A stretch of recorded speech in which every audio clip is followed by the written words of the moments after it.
News of மன்னாரின் இரவு நேர பிரதான செய்திகள். முதலில் தலைப்புச் செய்திகள். முள்ளிக்குள மக்களின் மீள்குடியேற்றம் தொடர்பில் கேள்வி எழுப்பிய துரைராசா ரவிகரன். நாங்கள் எதற்கும் தயாராக இருக்கின்றோம், நாமல் ராஜபக்ச தெரிவிப்பு. சர்வதேச நீதியை தான் தமிழர்கள் கோருகின்றார்கள். காணாமலாக்கப்பட்ட உறவினர்களின் சங்கம் முன்வைத்த கோரிக்கை. அரசு சொத்து முறைகேடு சஜேந்திர ராஜபக்சர் கைது செய்யப்பட்டு மீண்டும் விளக்கமறியலில். முன்னாள் ஜனாதிபதி ரணில் விக்ரமசிங்கவுக்கு பிணை வழங்கப்பட்டுள்ளது. ஹாசா வைத்தியசாலை மீதான தாக்குதலில் 5 ஊடகவியலாளர்கள் உட்பட பலர் பலி. இனி விரிவான செய்திகள். மன்னார் ஸ்லாபத்துறை பிரதேச செயலக பிரிவிற்குட்பட்ட முள்ளிக்குள கிராமத்தில் மக்களின் காணிகளையும் வீடுகளையும் ஆக்கிரமித்துள்ள கடற்படையினர் அங்கிருந்து வெளியேறி முள்ளிக்குள கிராம மக்கள் எப்போது மீள்குடியேற்றப்படுவார்கள் என வன்னி மாவட்ட நாடாளுமன்ற உறுப்பினர் துரைராசா ரவிகரன் கேள்வி எழுப்பியுள்ளார்.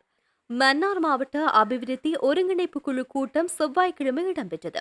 இக்கூட்டத்தில் முள்ளிக்குளம் விடயம் தொடர்பில் விரிவாக விவாதிக்கப்பட்டது. அப்போது கருத்து தெரிவித்த நாடாளுமன்ற உறுப்பினர் துரைராசா ரவிகரன், முள்ளிக்குள கிராம மக்கள் அவர்களின் சொந்த இடங்களில் மீள்குடியேற்றுவது குறித்து ஒரு தீர்க்கமான முடிவு தேவை. மக்களின் காணிகளிலும் வீடுகளிலும் அத்துமீறி தங்கியுள்ள கடற்படையினர் அங்கிருந்து எப்போது வெளியேறுவார்கள் என்பது குறித்து பதிலளிக்க வேண்டும். இந்த விடயத்தில் ஒரு சரியான முடிவு எடுக்கப்பட வேண்டும். முள்ளிக்குள கிராம மக்களை குடியேற்றும் நோக்கம் உள்ளதா இல்லையா என்பதை தெளிவுபடுத்த வேண்டும் என்று வலியுறுத்தினார். இதற்கு பதிலளித்த கடற்படையினர், இது தொடர்பாக பாதுகாப்பு அமைச்சுக்கு ஆலோசனை கேட்டு கடிதம் அனுப்பப்பட்டுள்ளதாகவும் பதில் கிடைத்தவுடன் உரிய நடவடிக்கை எடுக்கப்படும் என்றும் தெரிவித்தார். அத்துடன் கடற்படையினரால் அனுப்பப்பட்ட கடிதத்தின் பிரதியும் கையளிக்கப்பட்டுள்ளது. அது குறித்து கவனம் செலுத்துவதாக மன்னார் மாவட்ட அபிவிருத்தி ஒருங்கிணைப்பு குழு தலைவர் தெரிவித்திருந்தமை குறிப்பிடத்தக்கது. கோட்டை நீதவான் நீதிமன்றத்திற்கு இன்று வருகை தந்த ஸ்ரீலங்கா பொதுஜன பெரமுன பாராளுமன்ற உறுப்பினர் நாமல் ராஜபக்ச தானும் எதிர்க்கட்சியுள்ள மற்றவர்களும் எதிர்க்கும் தயாராக இருப்பதாக தெரிவித்தார்.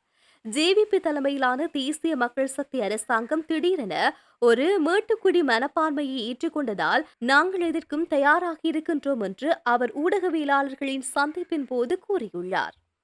தமிழ் மக்கள் சர்வதேச நீதியை தான் கோருகின்றார்கள், உள்ளூர் பொறிமுறையை ஒருபோதும் ஏற்றுக்கொள்ளவில்லை என்பதை வலியுறுத்தி சர்வதேச காணாமலாக்கப்பட்டோர் தினத்தில் வடக்கு மற்றும் கிழக்கு பகுதிகளில் மாபெரும் போராட்டம் ஒன்று முன்னெடுக்கப்பட உள்ளது.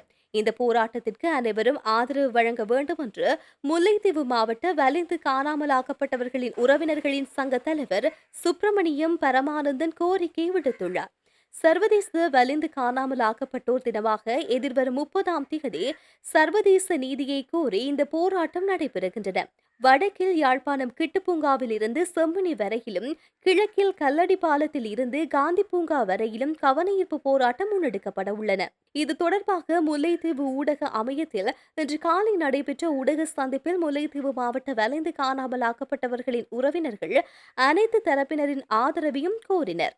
அங்கு கருத்து தெரிவித்த சங்க தலைவர் சுப்பிரமணியம் பரமானந்தன், இந்த போராட்டங்களுக்கு மத தலைவர்கள், அரசியல் பிரதிநிதிகள், பல்கலைக்கழக மாணவர்கள், சமூக செயற்பாட்டாளர்கள், சிவில் சமூக பிரதிநிதிகள், மீனவ அமைப்புகளின் பிரதிநிதிகள் உள்ளிட்ட அனைத்து தரப்பினரும் பொதுமக்களும் ஆதரவு வழங்க வேண்டும் என்றும் கேட்டுக் கொண்டுள்ளார். சர்வதேச நீதியின் மூலமாகவே வலிந்து காணாமலாக்கப்பட்ட தங்கள் உறவுகளுக்கு நீதி கிடைக்க வழிவகை செய்ய முடியும் என்றும் அவர் வலியுறுத்தியுள்ளார். அரசு சொத்துக்களை முறைகேடாக பயன்படுத்தியதாக குற்றம் சாட்டப்பட்டு விளக்கமறியல் வைக்கப்பட்டுள்ள முன்னாள் ராஜாங்க அமைச்சர் சசேந்திர ராஜபக்சவை வழக்கு விசாரணை முடியும் வரை விளக்கமறியலில் வைக்குமாறு லஞ்சம் அல்லது ஊழல் பற்றிய சரத்துறைகளை புலனாய்வு செய்வதற்கான ஆணைக்குழு இன்று கொழும்பு பிரதான நீதவான் அசங்கேஸ் பூதரகமவிடம் கோரிக்கை விடுத்துள்ளது. 2022ஆம் ஆண்டு எரிக்கப்பட்ட ஸ்ரீலங்கா பொதுஜன பெரமுனவின் அரசியல் அலுவலகம் சேதமடைந்ததாக அரசு அதிகாரிகளுக்கு அழுத்தம் கொடுத்து 88,50,000 ரூபாய் இழப்பீடு பெற்றதாக அவர் மீது குற்றம் சாட்டப்பட்டுள்ளது. இந்த சம்பவம் 2022 மே மாதம் 9ஆம் தேதி போராட்டத்தின் போது இடம்பெற்றது. இந்த குற்றம் பொதுச்சொத்து சட்டம் மற்றும் ஊழல் தடுப்பு சட்டத்தின் கீழ் வருவதால் சசேந்திர ராஜபக்சவுக்கு பிணை மறுக்க வேண்டும் என்றும், விசாரணை முடியும் வரை அவரை விளக்கமறியலில் வைக்க வேண்டும் என்றும், லஞ்ச அல்லது ஊழல் பற்றிய சரத்துக்களையும் புலனாய்வு செய்வதற்கான ஆணைக்குழு கோரியது. இருதரப்பு வாதங்களையும் விசாரித்த நீதவான் முன்னாள் ராஜாங்க அமைச்சர் சசேந்திர ராஜபக்சவை எதிர்வரும் 29ஆம் தேதி வரை மீண்டும் விளக்கமறியலில் வைக்குமாறு உத்தரவிட்டார்.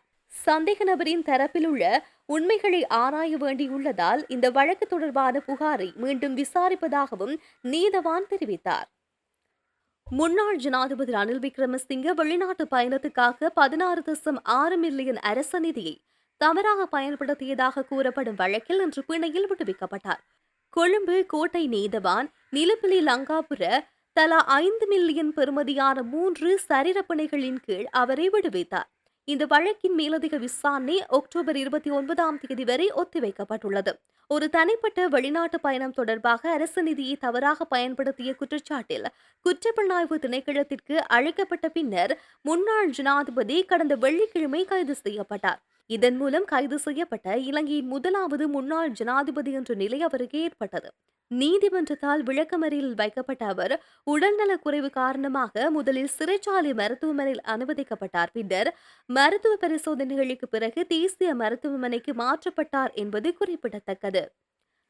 ஹாசாவில் உள்ள நசார் மருத்துவமனை மீதான தாக்குதலை ஒரு துயரமான விபத்து என்று இஸ்ரேல் பிரதமர் பெஞ்சமின் நெத்தன்யாகு கவலை தெரிவித்துள்ளார்.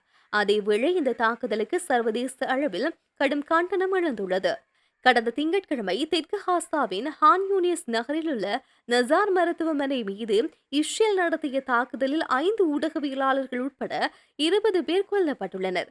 இந்த தாக்குதலை உறுதிப்படுத்திய இஸ்ரேல் ராணுவம் இது குறித்து உள்ளக விசாரணை நடத்தப்படும் என்று அறிவித்துள்ளது.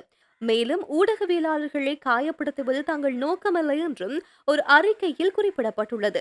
இது குறித்து வெள்ளை மாளிகையில் இது குறித்து கேள்வி எழுப்பப்பட்ட போது அமெரிக்க ஜனாதிபதி டொனால்ட் ட்ரம்ப் இத்தாக்குதல் தொடர்பாக தனக்கு தெரியாது எனவும், நான் அது குறித்து மகிழ்ச்சியாக இல்லை, அதை நான் பார்க்க விரும்பவில்லை, இந்த மொத்த கெட்ட கனவையும் நிறுத்த வேண்டும் என்று பதிலளித்துள்ளார்.